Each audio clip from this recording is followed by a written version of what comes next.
আসসালামু আলাইকুম, welcome back to my channel. আজকের পর্বে থাকছে নারকেলের নাড়ু। অনেকের মনে প্রশ্ন থাকে, চিনি দিয়ে নারকেলের নাড়ু করলে একেবারে পারফেক্টলি গোলাটা তৈরি হতে চায় না, শক্ত হয়ে যায়।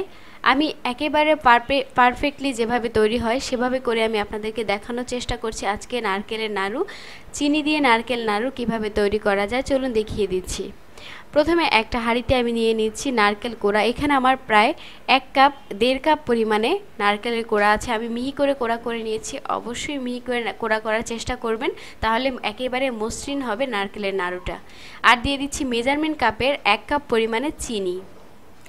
আমি যে নারকেলটা নিয়েছি সেই নারকেলটা যথেষ্ট পরিমাণে মিষ্টি ছিল, তারপর আমি এখানে 1 কাপ পরিমাণে চিনি অ্যাড করেছি।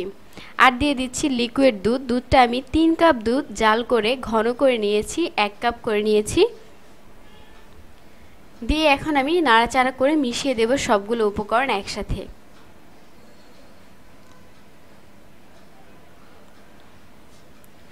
যদি নারকেল কোড়াটা একেবারে মসৃণ না হয় তাহলে ব্লেন্ডারে একটু ব্লেন্ড করে নিতে পারেন, সেক্ষেত্রে মসৃণ হয়ে যাবে। আমি নাড়াচাড়া করে দিচ্ছি। একেবারে অনবরত নাড়াচাড়া করতে হবে এমনটা কিন্তু না, আপনারা এভাবে ছড়িয়ে রাখলে একটু পরপর এসে নাড়াচাড়া করতে পারবেন। হাতে চুলার আঁচটা অবশ্যই মিডিয়ামে রাখতে হবে, তা না হলে কিন্তু আবার একেবারে পুড়ে যাওয়ার সম্ভাবনা থাকে। এই পর্যায়ে আমি দিয়ে দিচ্ছি 3টা এলাচ। আপনারা চাইলে আস্ত এলাচের পরিবর্তে এলাচ গুঁড়াটাও ব্যবহার করতে পারেন। আমি একটু পরপর নাড়াচাড়া করে দিচ্ছি। এই পর্যায়ে আমি এখন ব্যবহার করব দুধ, গুঁড়া দুধ। আর আপনারা অবশ্যই গুঁড়া দুধটা ব্যবহার করার চেষ্টা করবেন, এতে করে এক্সট্রা একটা ফ্লেভার আসে, খেতে খুবই ভালো লাগে। যে কোনো ব্র্যান্ডের গুঁড়া দুধ ব্যবহার করতে পারেন। আমি এখানে মেজারমেন্ট কাপের 1/4 কাপ পরিমাণে গুঁড়া দুধ ব্যবহার করেছি। দিয়ে খুব ভালো করে আবারও নাড়াচাড়া করে দিচ্ছি।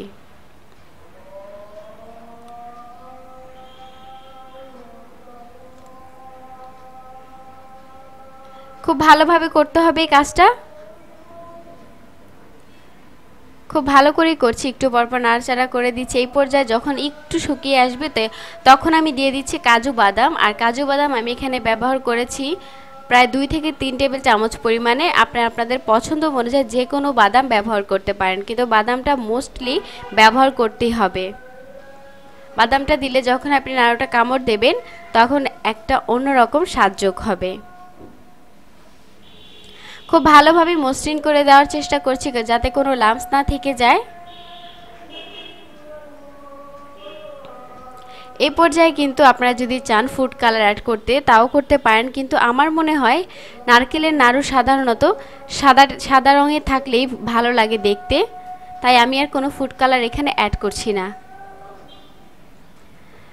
কিছুটা ঘন হয়ে গেছে, পানিটা শুকিয়ে গেছে। আমি একেবারে অনেক বেশি ঘন হয়ে যাওয়া পর্যন্ত এটা জাল করে নেব। যতক্ষণ পর্যন্ত একেবারে প্যানের গাটা ছেড়ে না আসে ততক্ষণ পর্যন্ত আমি নাড়াচাড়া করতে থাকবো। এই পর্যায়ে কিন্তু একটু ঘন ঘনই নাড়াচাড়া করে দিতে হবে, তা না হলে প্যানের তলায় লেগে যাওয়ার সম্ভাবনা থাকে। অনেকটা শুকিয়ে এসছে, অনেকটা ঘন হয়ে গেছে এবং প্যানের গা ছেড়ে আসছে, আপনারা দেখে বুঝতে পারছেন। কিন্তু আমি আরও বেশি জাল করে নেব। এই পর্যায়ে কিন্তু কিছুটা পানি রয়ে গেছে আমার মনে হয়, তাই আমি আরও বেশি জাল করে নিয়ে চুলা থেকে নামিয়ে নিলাম। এখন আমি গোল গোল শেপ করে নাড়ুর শেপ করে নেব। আপনারা আপনাদের পছন্দ মতো শেপ করে নিতে পারেন। আমি এখানে গোল শেপ করে নিচ্ছি। সাধারণত নাড়ু গোলই হয়ে থাকে, তাই আমি গোল গোল করে নিচ্ছি। অল্প একটু নিয়ে হাতে সামান্য পরিমাণে ঘি মাখিয়ে নেবেন, এতে করে নাড়ুটা করতে সুবিধা হয়।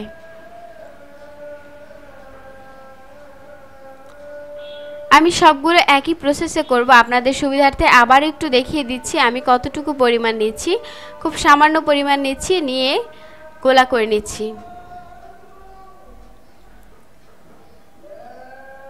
আমার একটা নারকেলের নাড়ু প্রায় এখানে হয়েছে 10 থেকে 12টি। আমার মনে হয় আমার আজকের রেসিপিটি আপনাদের কাছে খুব ভালো লেগেছে এবং খুব সহজ লেগেছে। অবশ্যই ভালো লাগলে আমার চ্যানেলটিতে লাইক, কমেন্ট, শেয়ার করবেন আর নতুন ভিডিও পাওয়ার জন্য সাবস্ক্রাইব করবেন। আর সবসময় চেষ্টা করি সহজভাবে দেখানোর জন্য, আপনাদের সামনে সহজভাবে তুলে ধরার জন্য। আজকের এই চিনি নারকেলের নাড়ু আশা করছি আপনাদের কাছে খুবই ভালো লাগবে। বাসায় অবশ্যই ট্রাই করবেন আর এবং ভালো মন্দ পরামর্শ দেওয়ার জন্য কমেন্ট বক্সে কমেন্ট করবেন।